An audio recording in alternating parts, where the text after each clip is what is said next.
Los Angeles में लगने वाली आग, जिसको आज 9वां दिन है, 7 तारीख को आग लगनी शुरू हुई थी, 7 जनवरी को।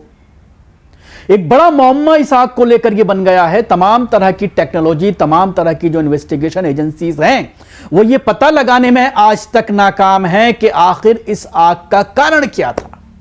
क्योंकि जब भी कहीं आग लगती है तो सबसे पहले यही सवाल खड़ा होता है कि किस वजह से आग लगी। इन्वेस्टिगेशन जब की जाती है, जब जांच की जाती है, तो उसके असबाब का पता लगाया जाता है कि आखिर उसका कारण क्या था, कहां से भड़की आग, और फिर काबू क्यों नहीं पाया जा सका।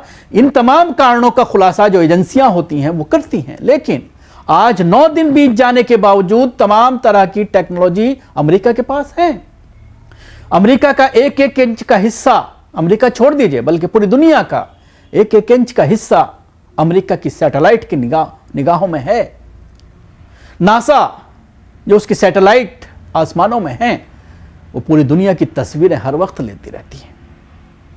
और लॉस एंजलिस अमेरिका का दूसरा बड़ा शहर है, बल्कि यह कहा जा सकता है कि तमाम पूरी दुनिया के जो अमीर तरीन लोग हैं, जो वीआईपीज हैं, वीवीआईपीज हैं, उनका एक सपना होता है लॉस एंजलिस में अपना मकान बनाने का। तो जाहिर सी बात है उसकी वजह से और ज्यादा वहां पर सिक्योरिटी के इक्विपमेंट लगाए गए हैं। तमाम तरह के इंतजामात, लेविश लाइफ किस तरह से दी जाए, क्योंकि एक बड़ा अमाउंट टैक्स के तौर पर अमेरिका को वहां से मिलता है। तो तमाम तरह की आराइशें, तमाम तरह की टेक्नोलॉजी वहां पर लगाई गई हैं, लेकिन उसके बावजूद ये तमाम तरह की टेक्नोलॉजी नाकाम हो गई। कोई भी वहां की साइंस काम नहीं आई। तमाम तरह के जो फायर इक्विपमेंट हैं, भारत को छोड़ दीजिए, अमेरिका में इस तरह के इक्विपमेंट इस्तेमाल होते हैं जिनका तसव्वुर आज हमारे देश में अभी भी नहीं किया जा सकता। ये तमाम चीजें होने के बाद साथ साथ यूरोपियन कंट्रीज, पड़ोसी देश, कनाडा, तमाम देशों ने अपने जो टेक्नोलॉजी थी आग बुझाने की वो वहां पर भेज दी है। लेकिन उसके बावजूद अभी यह खबर आ रही है कि यह आग बुझने की बात तो छोड़ दीजिए, और ज्यादा बढ़ सकती है, तबाही और ज्यादा हो सकती है। तरह तरह के आकलन किए जा रहे हैं। कोई बोल रहा है कि 35 लाख करोड़ स्वाहा हो गया, कोई बोल रहा है कि भारत के कई राज्यों का बजट स्वाहा हो गया, कोई कुछ बोल रहा है। लेकिन आग पर काबू पाने में पूरी तरह से अमेरिका नाकाम है। तो ये एक बड़ा सवाल है। जो थोड़ी बहुत जानकारी आ रही है उसके मुताबिक ये कहा जा रहा है कि समंदर के किनारे एक घर से इस आग की शुरुआत हुई थी। उस घर में आग लगी और उसके बाद देखते ही देखते वो आग फैलती चली गई। अपने आसपास के इलाके को उसने अपनी चपेट में लिया।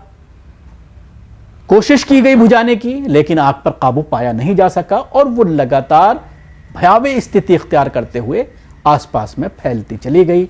और आज ये स्थिति हो गई है कि पूरा शहर खंडहर में तब्दील हो गया है। गजा की तस्वीरें देखिए और यहां की तस्वीरें देखिए, उसमें कोई फर्क आपको नजर नहीं आएगा। ऐसा लगता है कि किसी ने आसमान से मिसाइल बरसाए हैं, जैसा कि गजा में बरसाए गए हैं इजराइल के जरिए फिलिस्तीन के ऊपर, फिलिस्तीनियों के ऊपर, जिसमें अमेरिका पूरी तरह से उनके साथ था। और यही वजह है कि इसको अज़ाब इलाही ही तसव्वुर किया जा रहा है, क्योंकि ना तो कारणों का पता चल पा रहा है और क्यों फैल रही है और इस पर काबू क्यों नहीं पाया जा रहा है। ये कई ऐसी वजह हैं जो कहीं ना कहीं, जो कुरान की बहुत सारी आयत हैं जिनसे ये साबित होता है कि जब कहीं पर जुल्म ज़्यादा बढ़ता है तो अल्लाह किस तरह से अजाब उतारता है। और जिस तरह की वीडियोस आ रही हैं कि हॉलीवुड के लोग इस शहर के बारे में ये कहते थे कि यहाँ पर किसी का कंट्रोल नहीं है, यहाँ पर कोई खुदा नहीं है, यहाँ पर कोई भगवान नहीं है, यहाँ पर कोई भी मजहबी देवता नहीं है, यहाँ की टेक्नोलॉजी पर गुरूर करते थे। आज वही टेक्नोलॉजी किसी काम नहीं आ रही है और सवाल बहुत सारे खड़े हो रहे हैं। बड़े बड़े सितारे इस आग में बेघर हो गए हैं। हज़ारों आशियाने जलकर खाक हो गए। सिर्फ 7 दिनों की इस आग में लगभग 250 बिलियन अमेरिकी डॉलर यानी 20 लाख करोड़ रुपए की मिल्कियत को स्वाहा कर दिया है। ये रकम 3 साल के भारतीय डिफेंस बजट से भी कहीं ज़्यादा है। पिछले 9 दिनों में यानी 7 जनवरी से लॉस एंजलिस सुलग रहा है।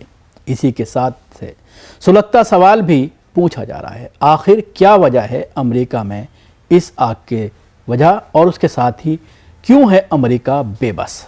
8 दिन बाद भी इस आग पर काबू क्यों नहीं पाया जा सका है। इससे भी सुलगता सवाल यह है कि आग की शुरुआत कैसे हुई। तो चलिए सिलसिलेवार इस सुलगते हुए सवालों के जवाब जानते हैं। 7 जनवरी की दोपहर लॉस एंजलिस में इस आग की शुरुआत एक बीच किनारे बने आलीशान घर से हुई। मेलिबू के करीब पैसिफिक पैलियासेड्स इलाके में बीच किनारे तमाम आलीशान घर बने थे। दोपहर का वक्त था, हवा की रफ्तार बेहद तेज थी, लगभग 100 किलोमीटर प्रति घंटा। चश्मदीदों की माने तो लाइटनिंग यानी बिजली के गिरने की कोई घटना भी नहीं हुई थी। लॉस एंजलिस में आग लगने की सबसे बड़ी वजहों में से हमेशा एक अहम वजह लाइटनिंग को ही माना जाता है, लेकिन 7 जनवरी को कोई लाइटनिंग नहीं हुई थी, बल्कि इस आग की शुरुआत एक घर से हुई जो ठीक बीच के सामने था। इसके बाद देखते ही देखते इस बीच के किनारे जितने भी घर थे एक एक करके सब जल उठे। हवा की रफ्तार इतनी तेज थी कि आग पर काबू पाना नामुमकिन हो गया था। लॉस एंजलिस फायर डिपार्टमेंट के चीफ ब्रिस्टेन लॉर्टिने के मुताबिक पैसिफिक में पहले ही दिन आग से कुल 5300 घर जलकर खाक हो गए, यानी आग ने पहला कहर पानी के नज़दीक समंदर के सामने बने घरों पर ढाया। इस आग ने कुल 23,700 एकड़ के दायरे में मौजूद हर चीज़ को जला दिया था। इस आग में 8 लोगों की जान गई। 8 जनवरी की तारीख आ गई थी। पैसिफिक में 50 मील की दूरी पर फिर एक आग पकड़ी थी। लॉस एंजलिस के पूर्व की तरह ईटन के पैसाडीना और आल्टोडीना में लगी इस आग ने लगभग 14,000 एकड़ को अपनी चपेट में ले लिया। देखते ही देखते 7,000 स्ट्रक्चर जलकर खाक हो गए। जिस वक्त यहाँ आग लगी तब यहाँ आग की रफ्तार 60 मील प्रति घंटा की कहीं ज़्यादा थी। ईटर फायर कैलिफोर्निया के इतिहास का अब तक का खौफनाक फायर था। यहाँ लगी आग में अब तक कुल 16 लोगों की जानें चली गईं। 8 जनवरी को ही लॉस एंजलिस में एक और जगह आग लगी और ये फैलते फैलते आज 9 दिन बीत चुके हैं और तकरीबन 26 लोगों की जान चली गई है।